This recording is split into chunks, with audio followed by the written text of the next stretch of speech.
आज की कैबिनेट में 21 एजेंडे लिए गए थे, जिनमें से 17 एजेंडों को स्वीकृति दी गई है। सबसे पहले जो हमारा गन्नौर में विश्व स्तरीय मंडी का गति से विकास हो रहा है, उसको लेकर के लगभग उसके ऊपर 3050 करोड़ रुपए की वो लागत आएगी। इसके लिए आज बैठक में नाबार्ड से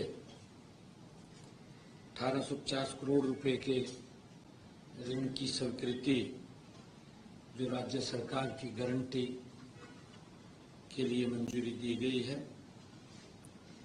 इस मंडी से हरियाणा के साथ साथ पड़ोसी राज्यों के किसानों को भी व दिल्ली के व्यापारियों को भी बड़ा लाभ मिलने वाला है, क्योंकि अंतर्राष्ट्रीय स्तर की ये हॉर्टिकल्चर मंडी है, जिसका लाभ हिमाचल, जम्मू कश्मीर और पंजाब, राजस्थान, उत्तर प्रदेश सब किसानों को वहां पर उसका लाभ मिलने वाला है और गति से पूरे समय में उसको पूरा कराने का सरकार लगातार उसके ऊपर ध्यान कर रही है।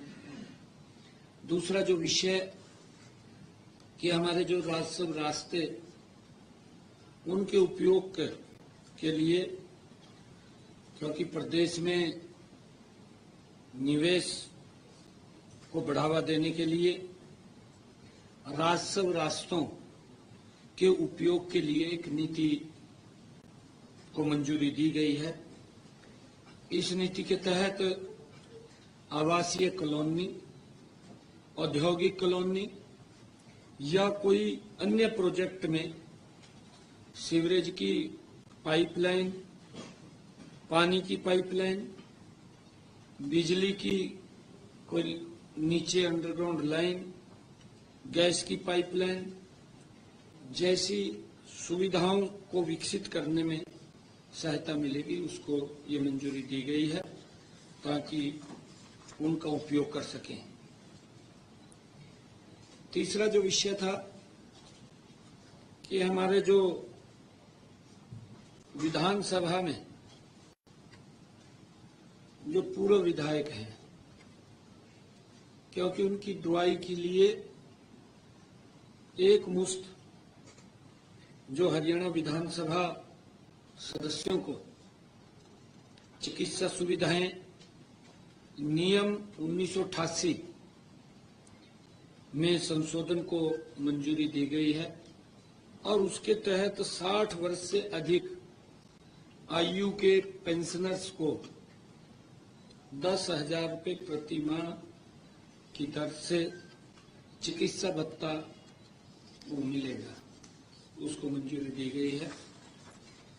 और हरियाणा राज्य कृषि विपणन बोर्ड के आवंटियों को भी हमने इस बैठक में बड़ी राहत दिया, एक फैसला किया है कि जिन मामलों में नो ड्यूज सर्टिफिकेट या कन्वेंस डीड हो चुकी है, जिन्होंने पैसा दे दिया है, नो ड्यूज सर्टिफिकेट उनका मिल गया है, कन्वेंस डीड उनकी हो चुकी है और पीपीएम सॉफ्टवेयर में बकाया राशि दिखाई गई है, क्योंकि जब सॉफ्टवेयर बना तो उनका बकाया उनका खड़ा कर दिया निकाल करके।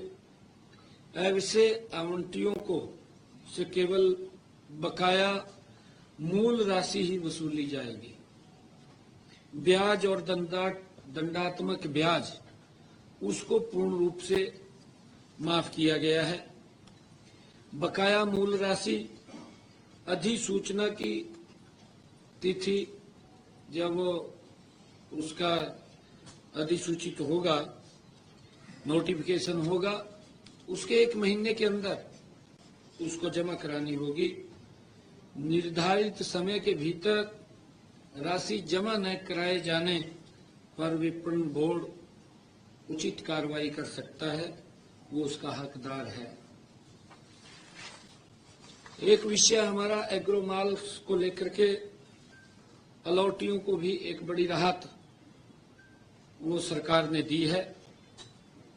बैठक में पंचकुला के जो एग्रो मॉल के अलॉटियों की शिकायतों के निपटान के लिए विवादों का समाधान 2 को मंजूरी दी गई है।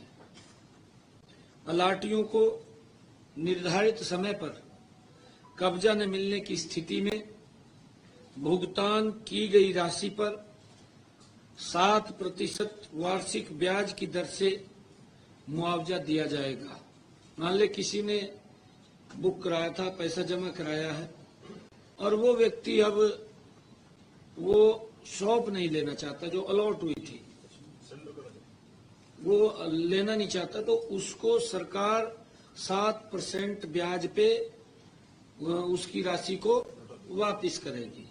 और इसी प्रकार जिन्होंने पैसा ले रखा था, जिन्होंने दुकान ले रखी थी, पैसा कम जमा कराया था लॉट में भी, अगर वो दुकान लेना चाहते हैं तो उनको भी सेम पैटर्न पे 7% पे ही उनको उनसे ले लिया जाएगा और दुकान उनको दे दी जाएगी।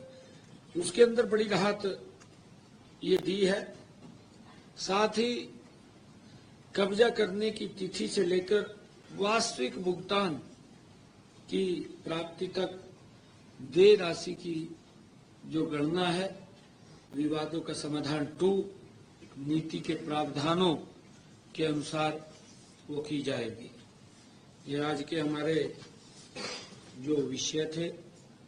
और आज बैठक में ये भी चर्चा हुई है, क्योंकि विधानसभा का सत्र वो होना है और निर्णय किया है कि 22 अगस्त से विधानसभा प्रारंभ होगी। बाकी बीएससी की बैठक में वो बैठ कर के निर्णय होगा कि कब तक वो चालू रहेगा। महामहिम राज्यपाल को क्योंकि पहले इसकी सूचना भेजनी होती है, ये निर्णय सरकार ने किया है कि 22 अगस्त से विधानसभा का सत्र वो चालू होगा। Thank you. सीएम साहब, हरियाणा कौशल रोजगार निगम के जो कर्मचारी हैं और जिनको आपने